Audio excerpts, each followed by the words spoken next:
지금 QLD, TQQQ로 한 방을 꿈꾸는 순간 계좌는 가장 빠르게 무너집니다.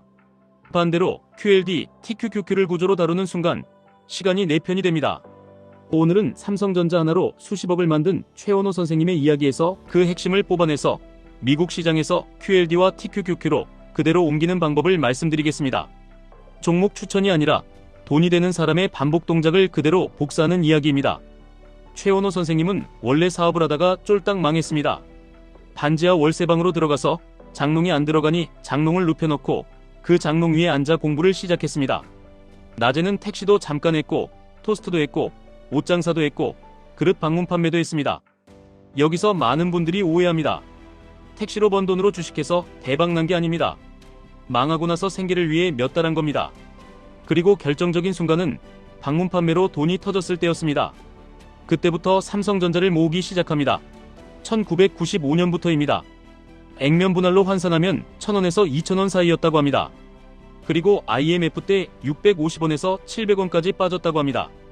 대부분은 여기서 끝납니다. 사람은 가격이 내려가면 두려워하고 뉴스가 떠들면 그때 달려들고 떨어지면 팔고 떠납니다. 그런데 이분은 반대로 했습니다. 돈 생길 때마다 200만원, 300만원씩 계속 모았습니다. 그 결과 2000년쯤 집이 너무 필요해서 일부를 매도하고 내 집 마련을 합니다. 투자금이 1억 5천에서 1억 6천 정도였고 5년 동안 5억 이상을 만들었다고 합니다. 그 뒤에도 한 번 더 중요한 선택을 합니다. 2000년 초 벤처 열풍이 불고 코스닥이 들썩일 때도 그쪽을 안 갑니다. 계속 삼성전자만 매수합니다. 그리고 한 번 사면 5년은 들고 있었다고 합니다. 여기서 핵심이 나옵니다. 주식은 타이밍이 아니라 타임이다. 짧게 보면 비극이고 길게 보면 희극이다. 무릎에 사서 어깨에 판다. 말은 쉬운데 무릎과 어깨를 아무도 못 찾는다. 그러니 시간으로 이긴다. 이 말이 왜 QLD, TQQQ로 바로 연결되느냐? 삼성전자가 그 시절 한국에서 컴퓨터 시대의 기술주 대표였듯이 지금 미국에서 가장 강하게 돈이 몰리는 구조는 나스닥백입니다. 그리고 그 나스닥백의 움직임을 2배로 증폭하는 게 QLD, 3배로 증폭하는 게 TQQQ입니다. 여기서 많은 분들이 착각합니다. 2배, 3배면 그냥 더 빨리 부자 되는 버튼이라고 생각합니다. 버튼이 아닙니다. 칼입니다. 제대로 쓰면 시간을 베어내고 잘못 쓰면 내 계좌를 먼저 베어냅니다. 그러면 최원호 선생님의 방식으로 QLD와 TQQQ를 어떻게 다뤄야 하느냐? 핵심은 딱 3가지입니다. 하나, 종목을 믿는 게 아니라 구조를 믿는다. 둘, 매수는 감정이 아니라 반복 규칙으로 한다. 셋, 레버리지는 대출이 아니라 운영이다. 첫째, 구조를 믿는다는 게 무슨 뜻이냐? 삼성전자를 산 이유를 선생님이 이렇게 말합니다. 컴퓨터 시대가 올 것이다. 기술주가 필요하다. 그 대표가 삼성전자였다. 이 논리는 지금도 똑같이 작동합니다. 지금은 AI, 반도체, 클라우드, 소프트웨어, 데이터 센터, 플랫폼 이 모든 게 나스닥백의 심장으로 들어갑니다. 즉 QLD와 TQQQ는 단순한 종목이 아니라 미국 기술 성장의 엔진에 레버리지를 건 구조물입니다.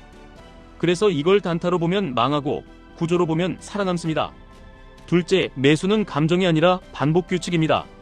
선생님은 돈 생기는 대로 계속 샀다고 했습니다. 이게 적립식의 본질입니다. 적립식은 마음이 편해서 하는 게 아닙니다. 마음이 흔들릴 때도 손이 자동으로 움직이게 만드는 장치입니다. QLD와 TQQQ는 특히 이 장치가 없으면 인간이 절대 못 버팁니다. 왜냐하면 변동성이 커서 흔들림의 강도가 일반 주식보다 훨씬 크기 때문입니다. 상승장에서는 황홀합니다. 그런데 조정장이 오면 같은 속도로 공포가 옵니다. 그래서 규칙이 없으면 꼭 이렇게 됩니다. 올라갈 때는 더 사고 떨어지면 팔고 다시 오르면 늦게 재진입하고 또 떨어지면 손절하고 이 패턴이 반복됩니다. 선생님이 말한 대로 환호에 사고 탄 시계 팔면 평생 시장에 세금만 내게 됩니다. 그럼 규칙을 어떻게 만들면 좋으냐? 여기서부터가 진짜 실전입니다. QLD와 TQQQ는 아무 때나 사서 아무 때나 들고 있으면 안 됩니다. 장기 투자라는 말이 무작정 방치와 동의어가 아닙니다. 장기 투자는 긴 시간을 버티는 운영 기술입니다. 제가 제안하는 운영은 이렇습니다. 1. 매수 자금은 두 통장으로 나눕니다. 하나는 적립식 통장입니다. 매달 같은 금액이 들어옵니다. 다른 하나는 비상 통장입니다. 급락용 탄약입니다. 이걸 안 나누면 조정이 올 때 매수할 돈이 없고 매수할 돈이 없으면 결국 팔게 됩니다. 2. 매수는 두 단계로 나눕니다. 평상시에는 QLD 중심으로 갑니다. 이유는 단순합니다. TQQQ는 수익도 빠르지만 손실도 더 빠릅니다. 초보일수록 그리고 가족이 있는 투자자일수록 QLD가 기본 체력입니다. TQQQ는 추가 엔진입니다. 3. 추가 엔진인 TQQQ는 조건부로만 켭니다. 시장이 좋다고 다 켜는 게 아닙니다. 조정이 왔을 때 혹은 추세가 다시 살아날 때 단계적으로 붙입니다. 이 방식이 없으면 TQQQ는 대부분의 사람에게 독이 됩니다. 4. 매수 타이밍은 예측이 아니라 구간입니다. 바닥을 맞추려는 순간 망합니다. 무릎과 어깨를 찾는 순간 망합니다. 구간을 잡으셔야 합니다. 예를 들어 이런 식입니다. 하락이 시작되면 1차로 소액 진입합니다. 더 빠지면 2차로 진입합니다. 공포가 극대화되면 3차로 진입합니다. 이렇게 쪼개면 심리가 버텨집니다. 5. 매도는 더 단순해야 합니다. 선생님이 말한 게 있습니다. 타이밍이 아니라 타임이다. 그 말의 실전 버전은 이겁니다. 크게 오르면 일부를 줄이고 다시 흔들리면 다시 채운다. QLD와 TQQQ는 특히 일부 익절이 중요합니다. 왜냐하면 변동성이 크기 때문에 내 계좌의 평균 컨디션을 지키는 게 생존이기 때문입니다. 여기서 가장 위험한 함정이 하나 있습니다. 바로 레버리지의 대출을 섞는 겁니다. 선생님이 강하게 경고합니다. 주식담보대출은 투자 아니고 투기다. 왜냐하면 떨어지면 반대 매매로 강제 청산을 당하고 최악의 가격에 팔린다. 이건 QLD, TQQQ에서는 더 치명적입니다. 레버리지 상품의 레버리지를 또 얻는 순간 시장이 흔들리면 계좌는 버티지 못합니다. 여기서 중요한 문장이 하나 있습니다.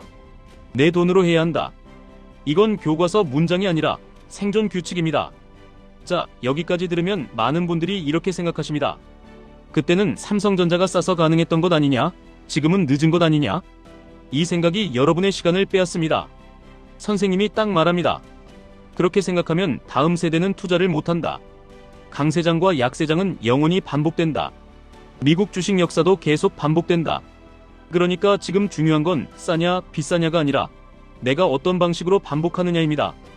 QLD와 TQQQ도 똑같습니다. 지금 가격이 비싸 보일 수 있습니다. 그런데 시장은 늘 비싸 보이는 구간에서 더 올라가고 늘 싸 보이는 구간에서 더 빠집니다. 그래서 가격을 맞추려고 하면 여러분은 평생 관망만 하게 됩니다. 반대로 방식이 있으면 가격이 아니라 시간의 편에 설 수 있습니다. 그럼 방식이 없는 사람들은 어떤 실수를 반복하느냐? 첫째, 뉴스에 반응합니다. 둘째, 수익률에 취합니다. 셋째, 손실의 공포를 느낍니다. 넷째, 원칙을 바꿉니다. 다섯째, 계좌가 작을수록 더 크게 베팅합니다. 이 5가지가 합쳐지면 QLD와 TQQQ는 계좌를 분쇄합니다. 그래서 저는 이 대본을 보시는 분들에게 딱 한 줄을 심어드리고 싶습니다. QLD와 TQQQ는 빠른 수익이 아니라 빠른 멘탈 붕괴를 먼저 보여주는 도구다. 그러니 멘탈을 구조로 고정시키는 사람만 이긴다. 그 구조를 어떻게 고정시키느냐? 여기서 최원호 선생님의 방문 판매 이야기가 투자로 그대로 이어집니다. 선생님은 제품 설명을 하지 말고 그 제품이 들어왔을 때 삶이 어떻게 바뀌는지를 말하라고 했습니다. 투자도 똑같습니다. QLD가 무엇을 추종한다. TQQQ가 몇 배다. 이런 설명만 하면 사람은 결국 감정으로 매매합니다. 대신 이렇게 생각하셔야 합니다. 이 투자는 내 가족의 생활을 어떻게 바꿀 것인가? 내가 지금 당장 멋있어 보이는 한방을 원하는가? 아니면 5년 뒤, 10년 뒤 내 삶의 선택권을 원하는가? 이 질문이 명확해지는 순간 매수와 매도는 단순해집니다. 왜냐하면 목표가 가격이 아니라 삶이 되기 때문입니다. 그래도 현실적으로 제일 많이 나오는 말이 있습니다. QLD, TQQQ는 오래 들면 손해라던데, 변동성 때문에 녹는다던데. 맞는 말의 일부만 잡으면 여러분은 또 아무것도 못합니다. 레버리지 ETF는 변동성이 클수록 손실이 커질 수 있습니다. 그래서 운영이 필요합니다. 운영이란 전부를 몰빵해서 기도하는 게 아니라 비중과 구간과 현금을 설계하는 겁니다.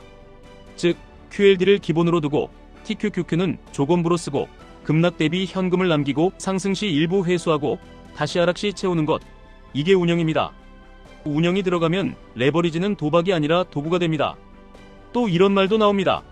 삼성전자는 한 종목이었지만 QLD, TQQQ는 지수라서 다르지 않느냐? 오히려 지수라서 장점이 있습니다. 개별 기업은 사고가 납니다. 지수는 구조가 유지됩니다. 나스닥 100의 구성은 바뀌고 시대의 강자가 들어오고 약자가 빠져나가면서 지수가 스스로 업데이트됩니다. 이게 장기 투자에선 엄청난 장점입니다.